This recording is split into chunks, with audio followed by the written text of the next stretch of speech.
Hi, welcome to my channel, Vintage Page Designs. My name is Ali Manning and around here we create handmade books. In today's video we're going to do a little more Zentangle to fill up some of our handmade journals. Today's pattern is called Paradox. Let's dive in. Well, typically Zentangle is done on these 3.5-inch square tiles. I generally like to do my Zentangle in a journal.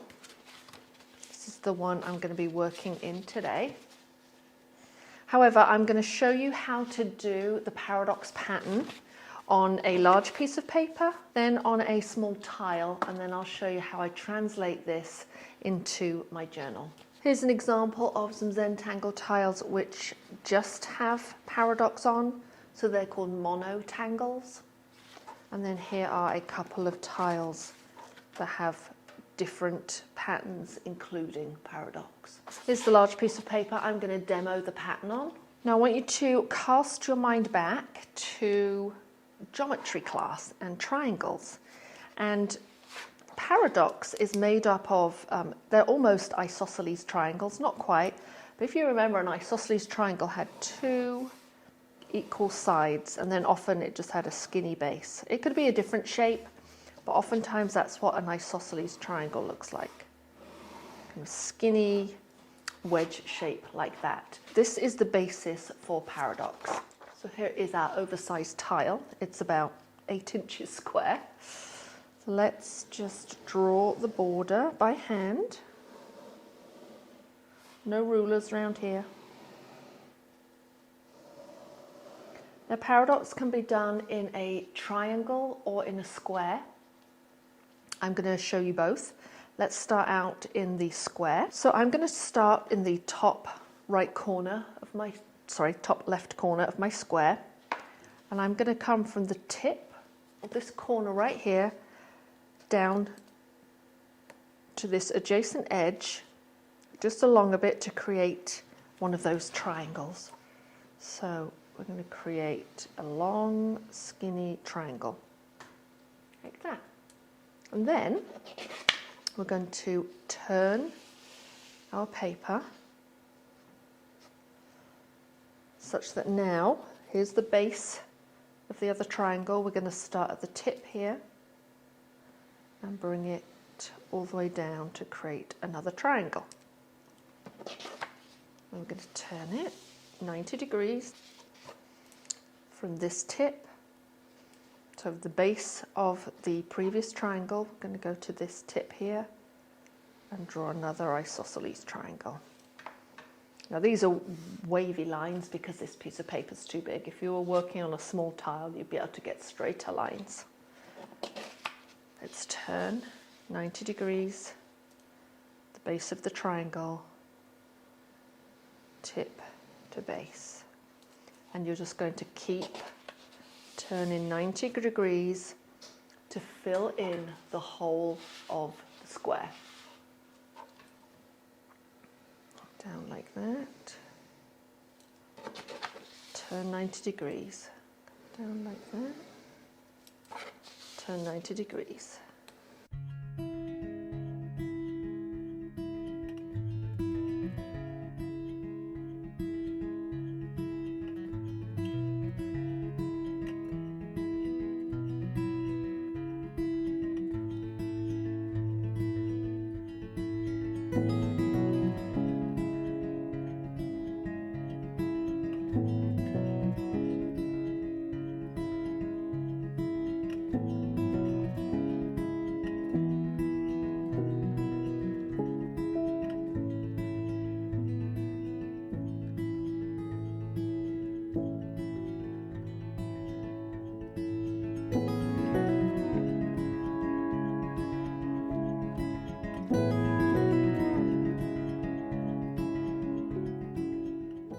So you just keep going round and round until you get towards the end. When I've got down to kind of a square or diamond shape, I like to colour that in. So I might just go a little bit smaller.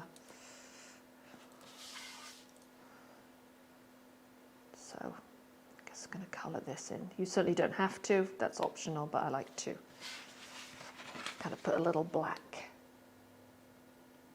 at the centre. So there is a square version of paradox. A triangular version of paradox is very similar. Draw the outline around the edge of our jumbo tile.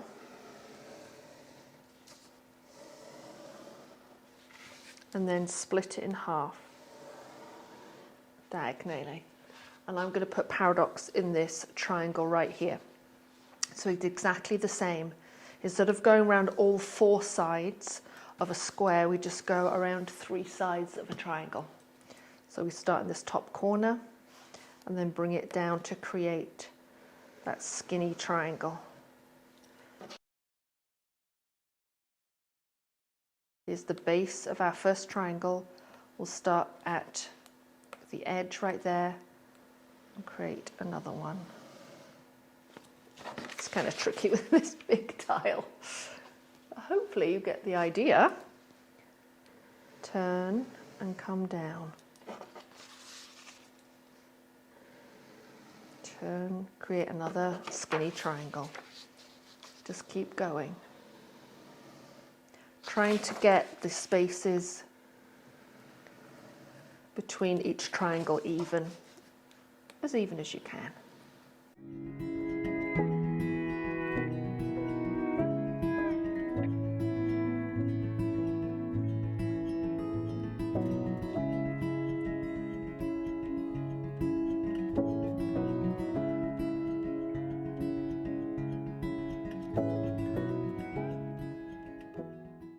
So there's paradox, but in a triangle format. And then you can just do the same again. And depending on which corner you start in, your pattern will look completely different. Here's a tile that I split into 4 triangles that way, diagonally, and then filled each one with paradox, and that's how it turned out. Here's an example of a tile that I split into 4 squares and put paradox inside each square. So that's what I'm going to show you next. Let me show you on this large tile where I would put the shading. Shading is optional. It does give a nice depth and 3D quality to the pattern. And this is where I put shading. I put it along this fan here where it seems to be disappearing underneath the other fan. So I put my shading along here.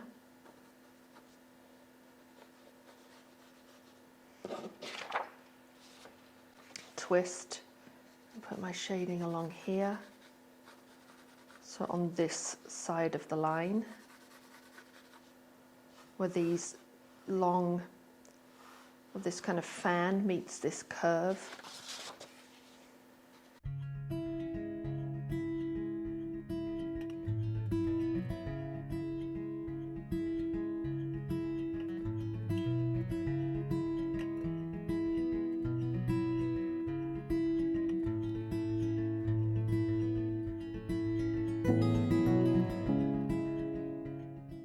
Now I'm going to show you how to create paradox on a Zentangle tile. This is 3.5 inches square. This is official Zentangle tile. I'm going to be working on this square of Nina cardstock, which I really like. It's nice and smooth. And we'll be working with the square paradox. So I'm going to start out by just doing a dot in each corner so that I can draw rough outline of a square, so a little border. I'm going to mark the center of each of those lines and then do 2 straight lines like this. So now I've got 4 quadrants. You could work with a micron pen. I just happen to like these Pilot V7s. These are not waterproof though, so if you were to get this wet, the ink would smudge. So just keep that in mind. I just like how it feels.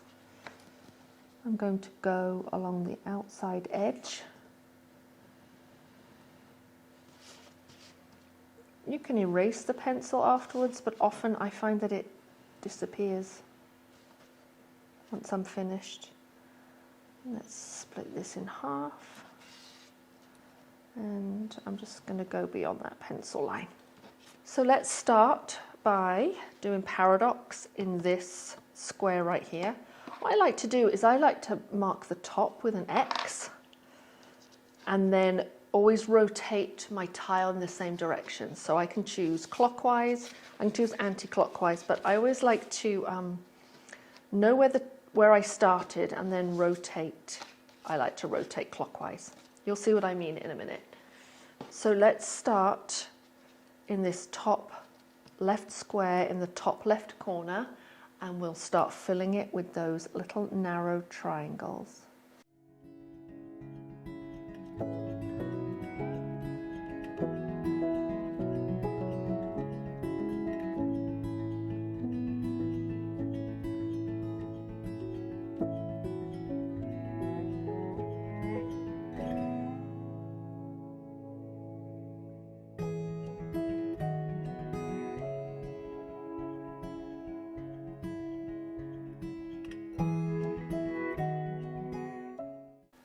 There's one completed, and back to the top.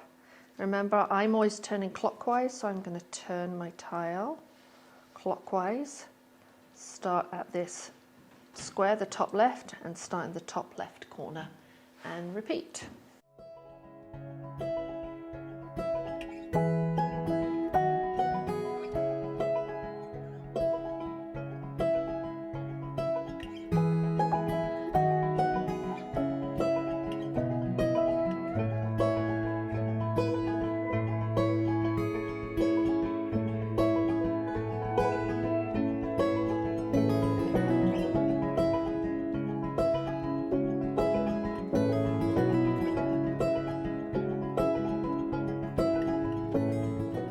So let's turn it back up. So this is at the top, the little X.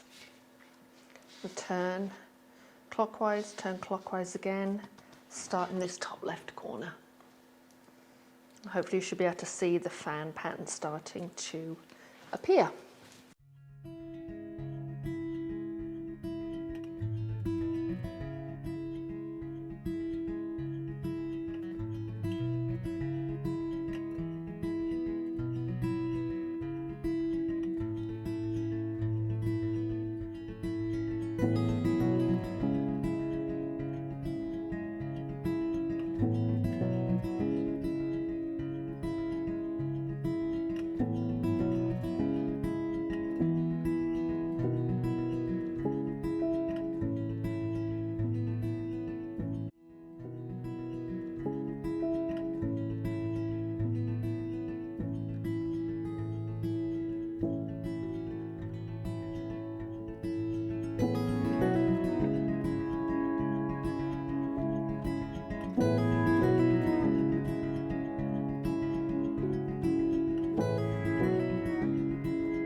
So we have our finished tile.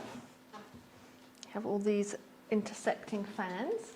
Sometimes when first starting out with paradox, people worry that their lines aren't straight, but quite a few of my lines were quite wobbly, but you couldn't even tell once all the lines are in the pattern, all the wobbly ones kind of disappear, and all you can see is the pattern, not the individual lines. Let's add some shading to this before we move on to working in my journal. As I mentioned before, I like to put the shading around the edge of the fans. So I'm going to work with each square individually. I'm working with a small pencil, and I'm working with the side of the pencil, not the tip. Just gently putting some charcoal on there. I like to put one layer on first, blend it, and then add another layer. So just doing this first square.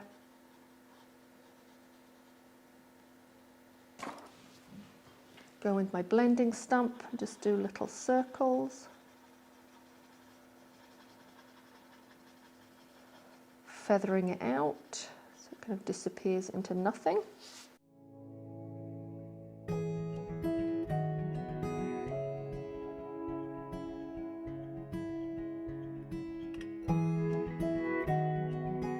Then I might go in and just add a little bit of weight to that curved line that has formed there. Just that's been created where the lines have joined together. So it just gives those a little bit of boldness, and then I'm going to go in again and add a little bit more charcoal just up against the edge.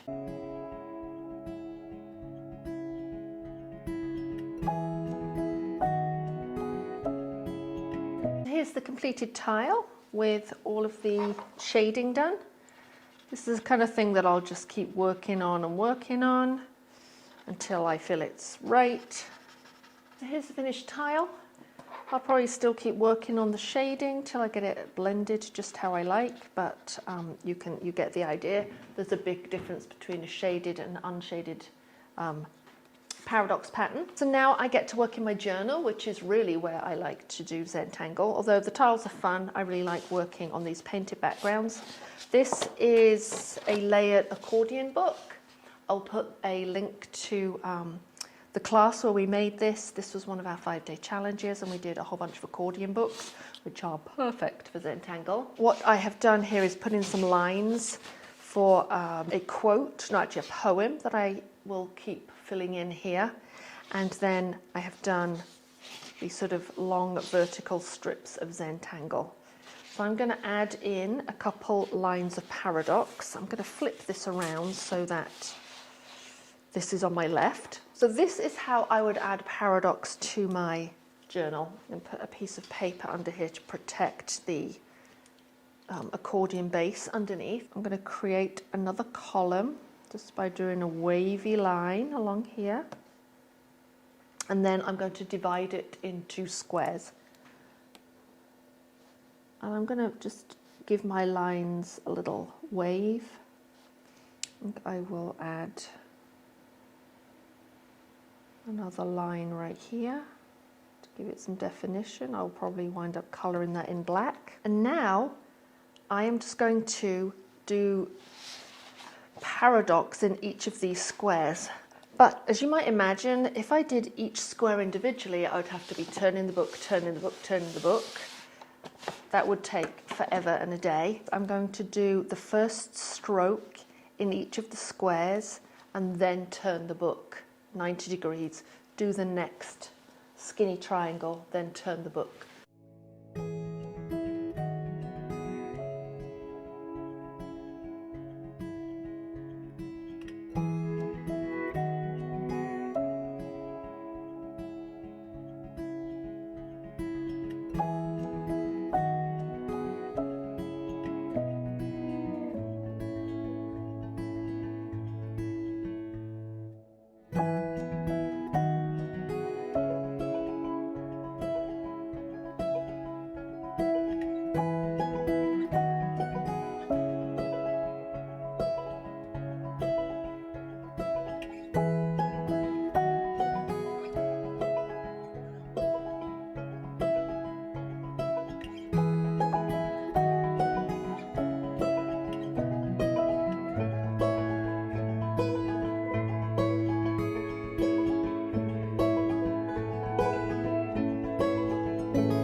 Now I'm getting near the end. You can see they filled in at different rates just because they were different size squares, but also my pen strokes were different.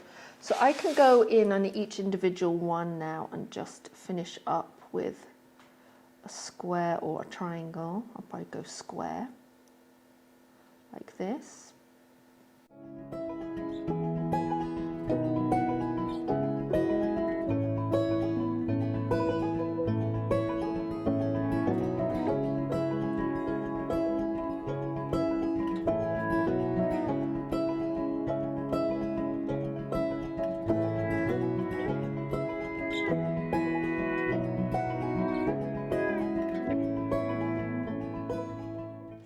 So I hope you've enjoyed learning Paradox. I hope you give it a try, whether you include it in a journal like this, whether you include it in a more organic pattern like I did right here and right here, or whether you do some tiles. Have fun. If you have a go with Paradox, please share on Instagram and tag me at Vintage Page Designs. I can't wait to see some of your work. Thanks for joining me today on this Tangle in Your Journal session. I hope you had fun. If you did, please hit the thumbs up button and don't forget to subscribe so you don't miss out on any future videos. I'll catch you soon.